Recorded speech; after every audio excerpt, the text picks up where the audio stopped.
देखिए, थाना civil lines पर 10 मार्च को एक मुकदमा पंजीकृत हुआ था। इसमें वादी ने अपने अपहरण और प्लस उनको ले बिजनौर में ले जाकर के उनके साथ एक्सटॉर्शन का मुकदमा उसने पंजीकृत कराया था। उनका ये कहना था कि 7 तारीख को उनको यहाँ सोनकपुर स्टेडियम से किडनैप किया गया और उनको बिजनौर ले जाया गया और उनसे एक्सटॉर्शन किया गया। रजिस्ट्रेशन के बाद, FIR रजिस्टर करने के बाद हमारी टीम वहाँ पे इसकी छानबीन में लगी। छानबीन से पता चला कि जिस गाड़ी से इनका अपहरण हो रहा है उस गाड़ी में एक नीली बत्ती लगी थी और उसमें जो वादी है वो स्वयं उस गाड़ी में जाके बैठे थे और उसके बाद उस गाड़ी को एक कुलदीप शर्मा नामक व्यक्ति उर्फ दिव्य प्रकाश शुक्ला, ये व्यक्ति इनको यहाँ से लेके गया था। और उस दिन जो वादी हैं और कुलदीप शर्मा है, दोनों में वार्तालाप भी हुई थी मॉर्निंग में। और उसके बाद बिजनौर ले गए और ले जा करके वहाँ पर जो वादी हैं इनका किसी व्यक्ति के साथ, किसी जो अभियुक्तगण बनाए गए थे उन लोगों के साथ जमीनी विवाद है, उसके समझौता कराने का प्रयास किया गया था, जिसमें किसी बात पर ये समझौता जब वहाँ पे नहीं हो पाया तो उसके बाद से वहाँ से वादी आकर के उन्होंने मुकदमा पंजीकृत कराया था। बेसिकली जो ये कुलदीप शर्मा जिसकी गाड़ी में बैठ कर ये गए थे, जिसकी गाड़ी में नीली बत्ती लगी हुई थी, ये एक बहुत बड़ा फ्रॉड है और इसने अपने आप को सेंट्रल विजिलेंस कमीशन का SIB अफसर बताकर इस मामले में समझौता कराकर और रुपये पैसे ऐंठने का प्रयास कर रहा था। और उसके बाद जब पूरी हम लोगों ने इन्वेस्टिगेट किया तो सारा चीज़ खुल गया। बेसिकली ये जो आरोप था, आरोप सही नहीं पाए गए हैं इस केस में। और जो कुलदीप शर्मा है, ये बेसिकली दोनों के बीच में समझौता कराकर पैसा ऐंठने का प्रयास कर रहा था।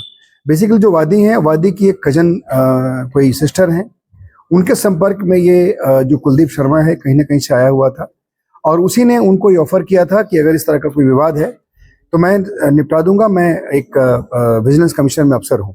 और इसी बिना पे ये इस पूरे प्रकरण में इंटरवीन किया और उसके बाद हम लोगों ने इसको गिरफ्तार किया है। गिरफ्तार करने के बाद इसके पोजीशन से एक बाइक जिस गाड़ी में इसको बैठा के ले गया था, उस गाड़ी को भी हम लोगों ने बरामद किया है, जो XUV 700 है। उसके साथ इसके पोजीशन से कुछ फर्जी कार्ड वगैरह भी बरामद हुए हैं, कुछ पैसे बरामद हुए हैं, कुछ मोबाइल फोन बरामद हुए हैं। इन सभी चीज़ों का ये प्रयोग अपने इस फर्जीवाड़ा में करता था और इसने स्वीकार किया कि मेरे द्वारा इस पूरे प्रकरण में इंटरफेयर करके पैसा कमाने का हमारा प्रयास था। और मैं ये बेसिकली मेरठ के पल्लवपुरम के फेज 1 में रहता है, रहने वाला ओरिजिनली गुलावटी बुलंदशहर का है और उस प्रकार से इसने इस पूरे घटना को अंजाम दिया है। जो अभी तक ये फाइंडिंग्स है उसके हिसाब से इसमें इन्वेस्टिगेशंस को हम आगे बढ़ा रहे हैं। सर, लाल बत्ती गाड़ी जो लाल बत्ती गाड़ी लगी थी जिससे अपहरण किया गया था, उसके ऑनर कौन हो, ये गाड़ी कहाँ से है? ये गाड़ी इसी की गाड़ी है। ये कुलदीप शर्मा दिव्य प्रकाश शुक्ला की गाड़ी है। बेसिकली इसके पास जो फर्जी आधार कार्ड और फर्जी आई कार्ड बरामद हुए हैं उसको आप देखेंगे तो आपको पता चल जाएगा। उसमें एक में जिसका ओरिजिनल आधार कार्ड है वो कुलदीप शर्मा के नाम से है, जो इसके गांव के एड्रेस से बना हुआ है। और उसके बाद जो इसने पुलिस अधिकारी का जो ID बनाया है उसमें अपने आप को ये SIB अधिकारी बताता है और उसके नीचे उसमें एक सेंट्रल बिजनेस कमीशन का एक आई कार्ड भी इसने अपने पास रखा हुआ है। उसमें उस आई कार्ड में इसने अपना नाम दिव्य प्रकाश शुक्ला रखा हुआ है और जो आधार कार्ड इसका ओरिजिनल है उसका आधार कार्ड नंबर इसने इसमें इम्बॉस किया हुआ है।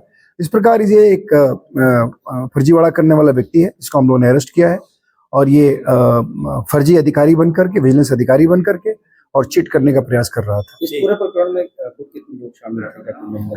देखिए, इसमें बेसिकली ये तो है ही, ये तो बीच में इसमें इंटरवेन कर रहा था। बाकी उन दोनों के बीच में विवाद था, 2 परिवारों के बीच में विवाद है जमीन का, वो बहुत ही पुराना विवाद। इसमें कोई ना कोई मुकदमा भी कोर्ट में चल रहा है अभी और उसके बारे में छानबीन की गई है। बहरहाल जो वादी हैं और वादी के बाद बाकी जो अभियुक्तगण हैं उन लोगों के बीच में कुछ इस तरह की क्रिमिनल एक्टिविटी जैसा आरोप किया गया था वैसा अभी तक नहीं पाया गया।